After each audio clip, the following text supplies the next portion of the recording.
전 세계적인 관점의 OECD의 경제 전망을 내다보았으니까 KDI를 한번 살펴볼게요. KDI는 좀 익숙하시죠? 예전에 작년 말이었나요? 올해 초였나요? 정부에서 예비타당성 면제에 대한 발표를 하면서 한번 설명을 드린 적이 있습니다. 예비타당성 조사를 이 기관에서 합니다. KDI에서. 국책 연구기관이다 보니까 이 정부의 어떤 의중을 담아서 향후의 경제정책 방향에 대해서 미리 좀 분석과 그리고 전망에 대한 글을 내놓는 그런 기관이라고 보시면 되겠는데요. 자, 일단 우리나라의 GDP가 계속해서 이제 감소세에 들어가고 있습니다. 올 1분기 마이너스를 기록했죠. 마이너스 0.3%입니다. 연으로 환산하면은 한 마이너스 1.4% 정도 하락할 것으로 보이고 있어요. 2분기에는 상승하겠죠. 근데 이렇게 GDP가 왜 자꾸 안 좋아지고 있는지 조금 더 이제 세부적으로 뜯어보면은 자, 이런 게 있겠죠. 우리나라의 경제를 지탱하는 가장 중요한 부분 중에 하나가 이제 건설업인데요. 아시다시피 부동산에 대한 각종 규제 때문에 건설업이 점점 위축되고 있습니다. 그래서 GDP에서 상당 부분을 차지하는 건설업이 위축되자 보시는 것처럼 계속해서 밑으로 곤두박질 치는 그런 모습을 확인할 수가 있겠고요. 또 GDP가 떨어지게 되면 당연히 그 개인이 벌어들일 수 있는 소득도 떨어집니다. 그래프가 흘러내리고 있는 모습 확인하실 수가 있겠습니다. 소득도 계속해서 줄어들고 있는 모습이죠.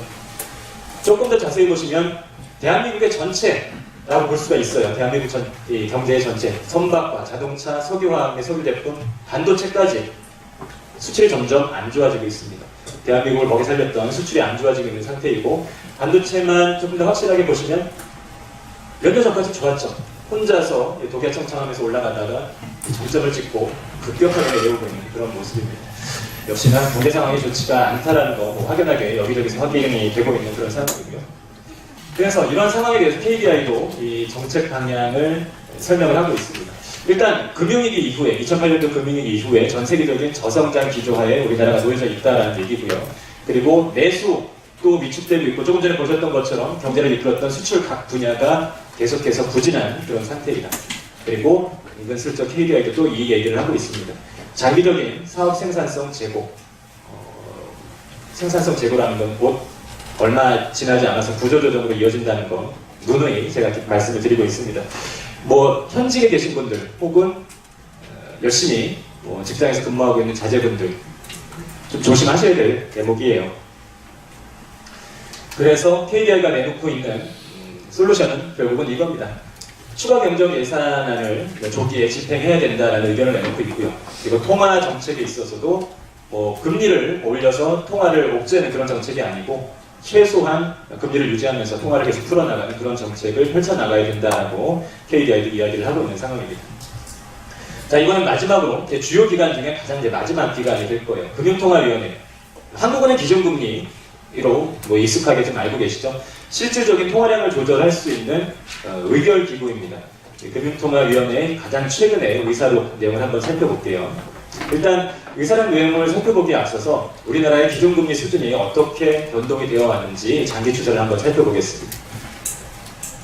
2008년도 가장 고점을 찍었을 때 기준금리가 5.25%였습니다. 그리고 점점 추세 하락하면서 1.25%까지 내려왔다가 지금 현재는 1.75%인 상태죠. 금리가 1.25%까지 내려왔다가 이제 한 번 올리고 또 한 번 올리고 하면서 그때 이제 이런 이야기들이 많이 나왔어요.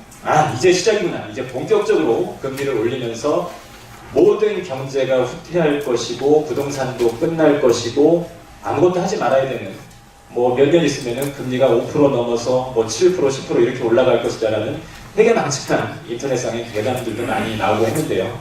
결론적으로 말씀을 드리면 그런 일은 일어나지 않습니다. 금리의 그 기본적인 성격에 대해서 전혀 ABCD를 모르시는 분들이 그런 이야기를 하는 건데, 선후 관계가 바뀐 거죠. 나라에서 금리를 먼저 이렇게 바꿨기 때문에 경제가 뒤따라온 게 아니고요. 경제 구조가 이렇게 바뀌었기 때문에 거기에 맞춰서 금리를 조절을 해주는 겁니다. 그 선후 관계를 잘못 이해하고 계신 분들이 있다는 거죠. 중요한 부분, 지금 현재는 절대 금리를 함부로 올릴 수 없는 그런 경제 상황 하에 놓여져 있습니다. 자, 금융통화위원회에서도 시각을 거의 같이 하고 있어요. 세계 경제 성장세가 둔화되고 있다. 그리고 우리나라의 GDP 성장률도 2% 중반으로 예상이 되고 있다. 소비 수출 증가세가 둔화되고 있다. 그래서 우리는 결론적으로 1.75%를 당분간 유지하겠다. 큰 경제 구조에 기저적인 변화가 없는 한 1.75% 기준금리를 유지하겠다라고 발표를 했습니다. 자, 이렇게 뭐 세 가지 주요 기관이 내놓고 있는 경제 전망에 대해서 좀 살펴봤는데요. 복잡하게 해석을 하실 필요가 없어요. 아까도 말씀드렸지만 이 경제 이론이나 지표에 너무 침몰하게 되면 절대 여러분들이 원하는 투자에 도움이 될 수 있는 그런 결론에 도달하지 못하거든요. 딱 한 가지만 보시면 돼요. 딱 한 가지가 뭐냐면 통화량입니다. 통화량. 돈이 많이 풀릴 것인가 아니면 돈을 걷어들일 것인가 이것만 보시면 돼요. 내가 투자하려고 하는 대상이 자산이 어떤 자산이든 간에 시중에 돈이 많이 풀리고 그 자산이 부족해지면 그 자산의 가격은 당연히 올라갈 수밖에 없는 것입니다. 근데 KDI도 그렇고요. OECD도 마찬가지고 한국은행의 정책 방향도 마찬가지고요. 앞으로 계속해서 우리나라에 전 세계적으로 마찬가지입니다. 돈을 풀어나가겠다는 게 확실하게 보이고 있는 것이죠. 그것만 캐치를 하시면 됩니다. 다른 것들은 다 필요 없어요. 사실상. 그냥 여기서 뭐 더 해박한 경제학 지식을 알고 싶으신 분들은 스스로 찾아서 공부를 하시되 그거를 자기 투자에 이용할 생각은 하지 마시고요. 여러분들한테 필요한 건 딱 하나. 그겁니다. 말씀드렸던 그 통화량입니다. 자, 궁금한 점이 하나 생길 거예요. 경제가 그렇게 안 좋다는데 계속해서 GDP 성장률이 줄어든다는데 그러면 우리가 관심을 갖고 있는 이 부동산과는 어떤 영향이 있을 것인가를 한번 살펴보셔야 되겠죠. 그 부분을 이 관계를 한번 따져보도록 할게요. 이게 뭐냐면요. 처음에 보셨던 그래프는 다시 한번 돌려서 볼까요? 미국의 주택가격 지수입니다. 여기가 2008년도쯤이 되겠죠. 서브프라임 모기지 사태를 맞으면서 급격하게 곤두박질 치고 이제 다시 계속 올라가고 있는 그런 모습인데요. 시기별로 살펴보시면 2008년도 금융위기 이후에 39.6%, 40%가 하락했습니다. 거의 뭐 반토막이 난 거죠. 엄청난 하락을 보였습니다. 그리고 바닥을 찍고 나서 현재까지 37.46%, 거의 대부분 이제 회복을 한 거죠. 그리고 미국도 마찬가지로 주요 대도시는 2008년도 고점 그 이상으로 올라가고 있는 상황입니다. 근데 우리가 관심을 갖고 있는 이 GDP를 한번 살펴보자는 거죠. 기간 동안 주택가격 지수가 37.46% 상승하는 그 동일한 기간 동안 GDP는 경제성장은 20%밖에 못했어요. 따라서 설사 경제성장이 더뎌진다 하더라도 주택가격은 그것과는 별개 문제로 상관없이 올라갈 수 있다는 결론을 확인하고 계신 겁니다. 우리나라의 경제가 점점 더 안 좋아진다, 성장률이 더뎌진다, 그것과 주택가격을 동일선상에 놓고 생각하실 필요가 전혀 없다라는 해외 사례를 말씀을 드리는 거고요. 미국만 보면 좀 아쉬우니까 일본도 한번 살펴볼까요? 일본입니다. 일본의 주택가격 지수. 일본 생각하면은 뭐 그냥 거의 1차원적으로 잃어버린 20년, 잃어버린 20년. 이거 그냥 읊조리고 다니시는 분 있죠? 잃어버리지 않았습니다. 일본에서 잃어버린 것은 우리나라의 그 수도권에 해당하는 대도시 근교에 있는 공실이 넘쳐나는 그런 지역들을 잃어버린 것이고요. 대도시의 임대료와 집값은 하늘 높은 줄 모르고 솟아오르고 있는 곳이 일본입니다.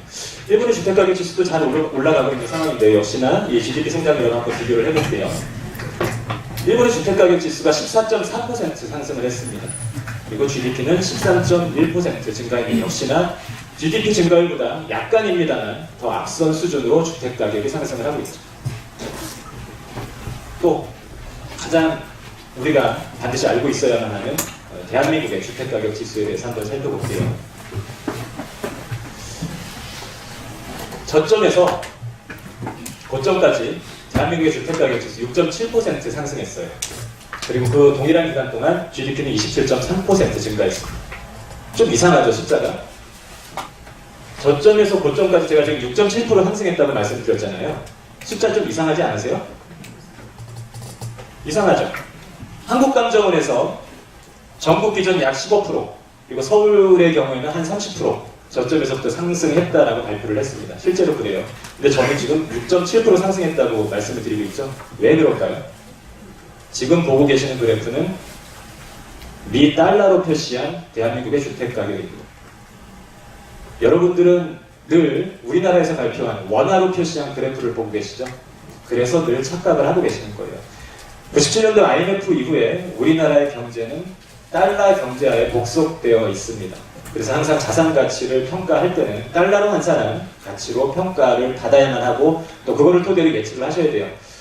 주식 투자하시는 분들도